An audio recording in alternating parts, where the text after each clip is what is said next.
The last two occasions, and I'll tell you the last occasion, which was 3 years ago, which was just before the election. Just before the election, we had our negotiations. We had the Labour government over a barrel. We could have got virtually anything we wanted. The leadership of our union, who happened to be Labour Party members, campaigned like crazy in the schools, sent their full-time delegates who were actually opposed to them, so they didn't carry their argument forward.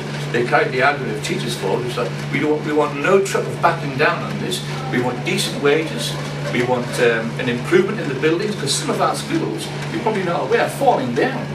Some of our schools have got asbestos in them with little kids in them, and they're not ripping these schools down. They're not building new schools. And some of it is very, very critical. Some schools, some areas are really, really disastrously in need of investment. So what happened was, the teachers rejected them, and the union leadership, who were union members, we're not affiliated, our union's not affiliated to the ALP, but they campaigned very, very strongly to win that vote, because basically someone came to them and said, look, you Labour Party members, stop this campaign, stop this campaign, because it's making us suffer in the election. And that is the worst thing you can do. The role of a trade union leadership is to get the best wages and conditions for their members. That's the only role they have. It's not to support any particular party. It's not to support the Labour Party in power, or even to go against the Liberal Party. And you mentioned the ACT who are getting ready to campaign for the coming election. Who are they campaigning for? They're not campaigning for the Liberal Party or the Green Party. They're campaigning secretively, but quite openly as well at the same time. They're not saying who they're supporting, but they go around campaigning for the Labour Party. Now, that's okay if you're a Labour Party member, if the Labour Party is supporting working people, but they're not. They're not, as he said, they promised a 3% cut along with the Liberals. And in fact, the negotiation we had prior to the last one, the Liberals offered us more. And I had a hell of a battle in my workplace, because people started saying, well, if the Liberals are going to give us more, better wages and conditions, I'm voting Liberal. I said, you can't do that. Vote Green or something, but don't vote Liberal. So it was very difficult. So it just shows you how close these two parties have got together, how close they are together in policy. Incredibly, incredibly close. Now, there is a model, by the way, of what I'm trying to put forward of the left's unions organising within their own unions, and that's really, really important, and organising together. There was a model in the 1980s in the UK where they called it BLOC, the Broad Left Organising Committee, where a lot of lefts got together in each union, and they actually start to have a huge impact on industrial relations. They start to organise on some massive rallies of hundreds of thousands of people. But it grew from just a tiny meeting of this size. The very first meeting was just a tiny, tiny meeting, and that's how it grows, and that's how it needs to grow.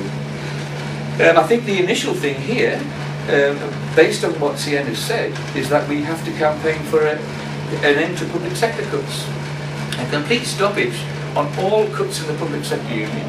And in fact, we need to argue for an investment into the public sector, to an increase in improving services for the public.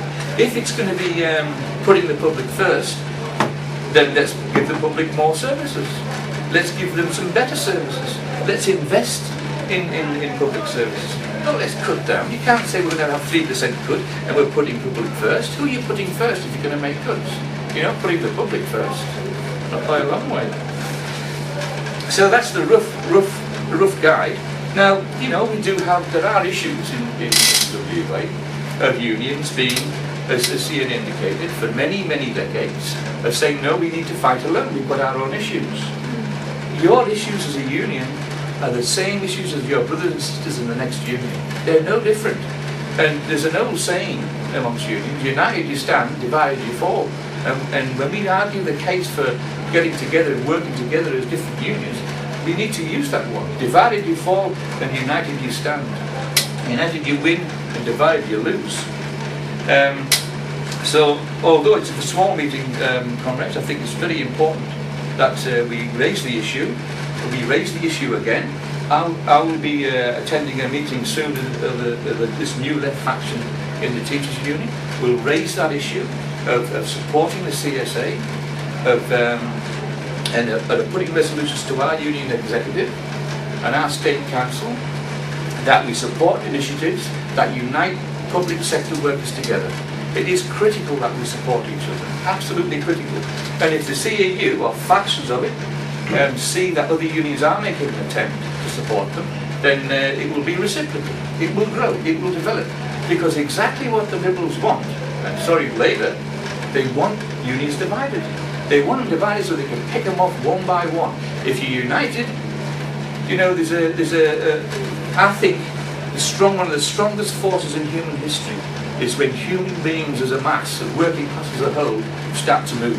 Because once they do, once they're organised, and once they have an understanding of the struggle, there's virtually nothing that can stop them. Virtually nothing. And we've seen that throughout in history at different times. Once that human wave starts to move, we saw it in the Philippines not so long ago. Once that human wave starts to move forward, there's virtually nothing that can stop it going forward. We're not there quite yet in WA. We're at the beginning, we're at the seeds of the germination of it, and it will happen. You know, it's not a question of will it happen, it's a question of when it will happen.